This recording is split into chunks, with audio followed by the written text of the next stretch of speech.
আলহামদুলিল্লাহ সুন্দর একটি ইফতারি আয়োজনের মাধ্যমে আমাদের প্রথম রোজাটি কমপ্লিট হলো। যেহেতু প্রথম রোজা, তাই ছোট থেকে বড় সবাই রোজা রাখে, সেই রোজার ইফতারিটা স্পেশাল হওয়া উচিত। সেজন্য আমরা একটি সুন্দর ইফতারির আয়োজন করেছি পরিবারের সবাই মিলে।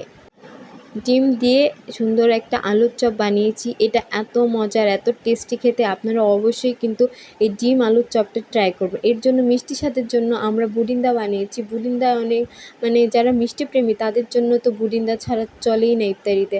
আমরাও মিষ্টি প্রেমী, সেজন্য আমরা বুড়িন্দা বানাই। আবার বুড়িন্দা ছাড়া আমাদের ইফতারি চলেই না।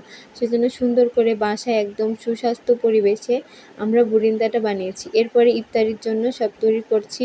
তো ডালটা আমরা পেঁয়াজ, মরিচ, নুন, হলুদ দিয়ে মাখিয়ে রেখে দিলাম, পরে ভাজবো। এরপরে চলে আসলাম আলুর চপ, বেগুনের চপ বানানোর জন্য বেসনটা গুলিয়ে নেওয়ার জন্য। তো বেসনে একটু কর্নফ্লাওয়ার দেওয়ার কারণে আমাদের আলুর চপ এবং বেগুনের চপ অনেক টেস্টি হয়েছিল।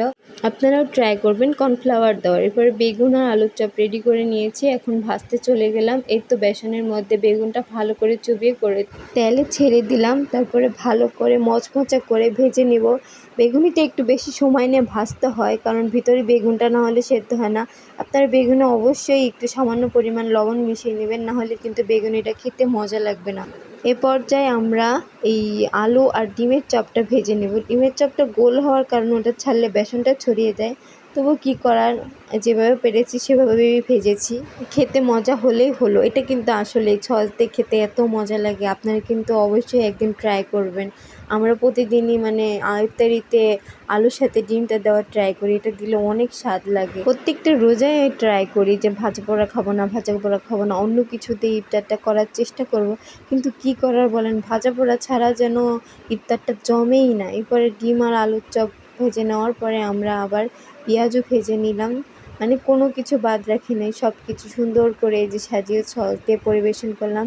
একটু মুড়িও মেখে নিলাম, কারণ ইফতারিতে এইটা একদম মোস্ট ইম্পর্ট্যান্ট পার্ট, যে মুড়িটা মেখে সব কিছু দিয়ে খাওয়া। সব মুড়ি মেখে আমরা একটা সুন্দর ইফতারি আয়োজন করলাম। আপনারাও আপনাদের ইফতারি আয়োজন শেয়ার করবেন। ধন্যবাদ সবাইকে। আমার ভিডিওটি অবশ্যই শেয়ার করবেন, লাইক দেবেন এবং ফলো করে রাখবেন। Thank you.